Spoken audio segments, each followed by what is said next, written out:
Donc, d'où la nécessité aujourd'hui de plaider, nous tous ensemble, pour qu'il y ait plus de ressources pour la santé.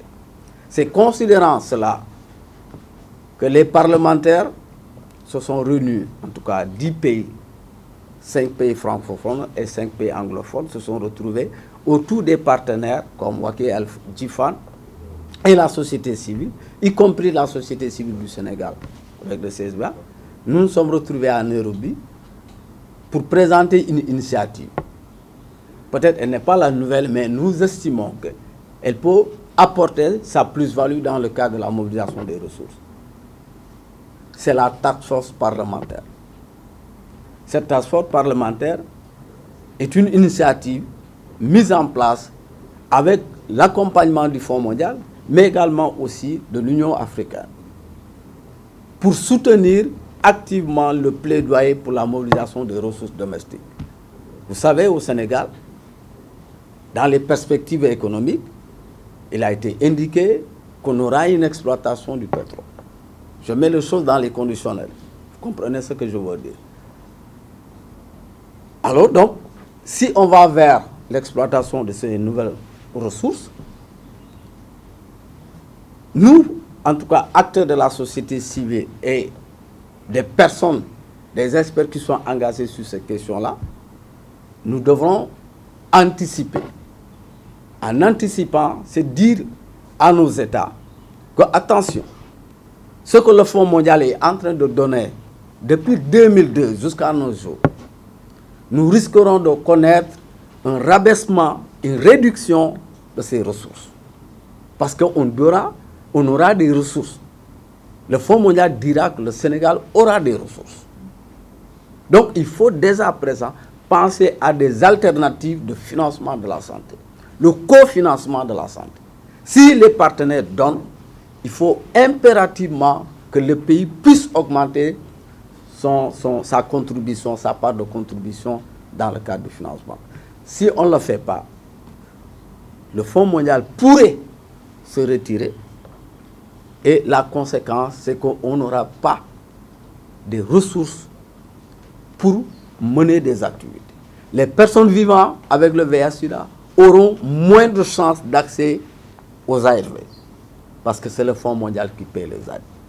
Nous aurons moins de chances pour avoir accès aux moustiquaires imprégnés pour les femmes enceintes et les enfants de moins de 5 ans.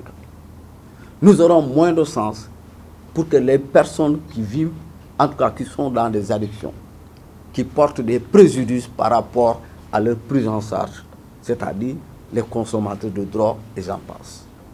Les femmes enceintes qui viennent par exemple faire des consultations, des 4 CPN n'auront pas le pouvoir d'accéder par exemple au dépistage systématique et ni une prise en charge adéquate qui leur permet de pouvoir sauver les nouveau-nés. La liste elle est longue, on ne peut pas l'épuiser.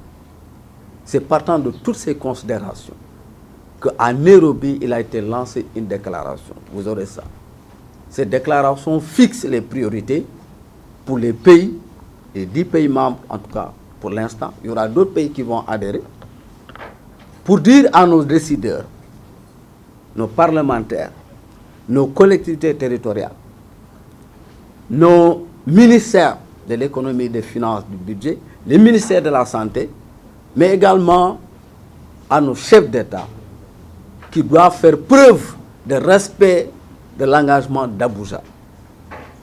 En 2001, nos chefs d'État se sont retrouvés à Abuja pour faire un engagement commun, à savoir comment augmenter le budget du ministère de la Santé à hauteur de 15%. Très peu de pays qui sont engagés ont atteint ce chiffre-là. Notre pays est loin de ce chiffre. On ne l'a pas atteint. Et nous allons vers l'agenda 2030. C'est là-bas où je vais terminer.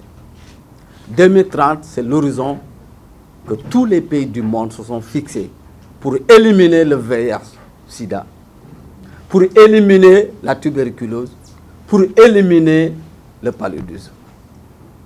Donc, n'eût été l'apport du Fonds mondial qui vient d'accorder au Sénégal des subventions qui est en cours, en tout cas, de finalisation, n'eût été l'USAID avec son concours, à travers ses différents mécanismes, et d'autres partenaires, notre pays ne pourrait pas, je dis bien, atteindre l'objectif concernant le bien-être et la santé au Sénégal.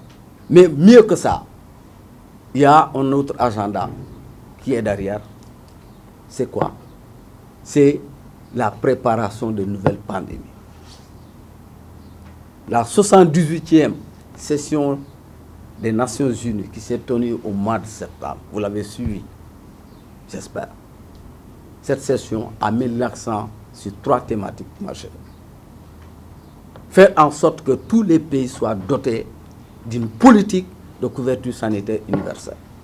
Faites en sorte que tous les pays puissent se lancer dans la préparation de nouvelles pandémies, c'est-à-dire des épidémies émergentes à l'image de la COVID-19. Mais faites en sorte que les acteurs de la société civile, ce qu'on appelle les agents de santé communautaire, qui sont des auxiliaires, parce que tous les pays n'ont pas, en tout cas beaucoup de pays, surtout en Afrique subsaharienne, n'ont pas les capacités de pouvoir recruter massivement les professionnels de santé.